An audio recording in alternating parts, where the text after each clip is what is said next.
আমি আল কোরআন কেন নিয়ে এসেছি। এই আল কোরআন সৌদি এম্বাসি আমাকে দিয়েছে। সেই 2014 সালে প্রফেসর মোহাম্মদ ইউনূস নিজে প্রতিযোগিতা করে আমাকে খুঁজে এনেছিলেন তার সাথে আয়ারল্যান্ড সফর সঙ্গী হওয়ার জন্য। যিনি আমাকে বিয়ের আংটি পরিয়ে ঘরে তুলতে চেয়েছিল তাকে আমি রিজেক্ট করেছি। কেন বলা হবে যে সৌদি আরবের কোন এক প্রভাবশালী ব্যক্তির ইশারাতে আমার দেশের ন্যায় বিচার বন্ধ হয়ে থাকবে?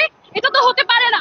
এবং সেই ব্যক্তিকে আমি রিজেক্ট করেছি। রিজেক্ট, এটা পরিষ্কার ভাবে ক্লিয়ার হওয়া প্রয়োজন। সেই ব্যক্তি যিনি আমাকে বিয়ের আংটি পরিয়ে ঘরে তুলতে চেয়েছিল তাকে আমি রিজেক্ট করেছি। আমার কি নারী হিসেবে সেটার অধিকার নেই? কেন আমাকে দিনের পর দিন হয়রানি করা হচ্ছে? আমার প্রশ্ন জাতির কাছে।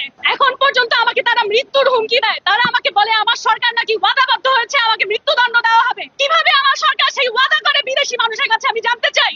এখন পর্যন্ত ইনভেস্টিগেশন রিপোর্ট আসেনি আদালতে। কেমন করে আদালতের শাসন কার্য শুরু হওয়ার আগেই তারা আমাকে রায় জানাচ্ছে বিদেশ বসে? আমার জাতির কাছে সেই প্রশ্ন রইল। বাংলাদেশের ভাবমূর্তি চক্রান্ত করে স্বৈরাচারের সময়ে কিছু মানুষ এখনো বিচার ব্যবস্থায় ঢুকে নষ্ট করছে। আজ থেকে নতুন না, সেই 2014 সালে প্রফেসর মোহাম্মদ ইউনূস নিজে প্রতিযোগিতা করে আমাকে খুঁজে এনেছিলেন তার সাথে আয়ারল্যান্ড সফর সঙ্গী হওয়ার জন্য।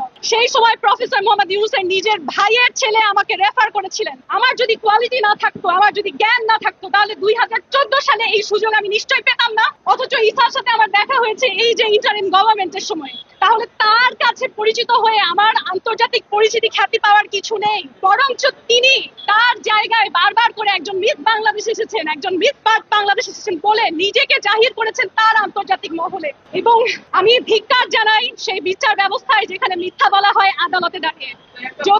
যদি সত্যের ক্ষমতা থাকে, আপনারা অনেকবার বলেছেন যে আমি আল কোরআন কেন নিয়ে এসেছি। এই আল কোরআন সৌদি এম্বাসি আমাকে দিয়েছে। সৌদি এম্বাসি কখন একটা মানুষকে দাওয়াত দেয়, কখন তার হাতে আল কোরআন তুলে দেয়? যখন তাকে সেই মর্যাদার যোগ্য মনে করে।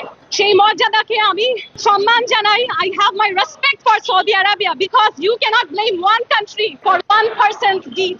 যদি ইসা আল দুহাইলানের মধ্যে 0.1% অফ হিউম্যানিটি বলে কিছু থাকে, আমি তাকে অনুরোধ করব আমাকে এই হয়রানি থেকে মুক্ত করেন।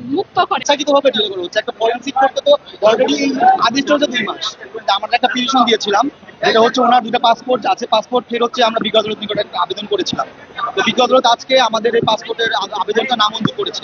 এটাই আসলে আপু এটাই বোঝাতে চেয়েছে, এবারে কিছু না। আমাদের গত 31/8/2025 তারিখে আমাদের একটা আদেশ দিয়েছিলেন বিজ্ঞ আদালত, যেটা দিয়েছিলেন যে ওনার ল্যাপটপ, পাসপোর্টের ল্যাপটপ, মোবাইলের হচ্ছে আপনারই ছিল পাসওয়ার্ড এবং চার্জার দেওয়ার জন্য, এবং আয়োকে বলেছিল যেন ওনার সাথে যোগাযোগ করে ওনার কাছ থেকে যেন এগুলো বুঝে নেয়। কিন্তু আজকে রাষ্ট্রপক্ষ কোর্টকে মিসলিড করছে। মিসলিড করার পরে আমার যে মক্কেল আছেন উনি কোর্টকে অবগত করেন যে উনি অলরেডি যে তদন্ত কর্মকর্তা আছে, তদন্ত কর্মকর্তাকে উনি ওনার পাসপোর্ট, ম্যাকবুক এবং মোবাইলের পাসওয়ার্ড এবং চার্জার দিয়েছেন এবং ওরা ওপেন করতে সক্ষম হয়েছেন এবং ওনারা ফরেনসিকের জন্য সিআইডিতে পাঠিয়েছেন। এবং আজকে তদন্ত কর্মকর্তা একটা প্রতিবেদন দিয়েছেন, এই মর্মে প্রতিবেদন দিয়েছেন যে ওই ফরেনসিক রিপোর্ট সিআইডিতে সম্পূর্ণ না হওয়ার কারণে উনি তদন্ত প্রতিবেদন কোর্টে দাখিল করতে পারছে না, যার জন্য সময় চেয়েছেন আর কি।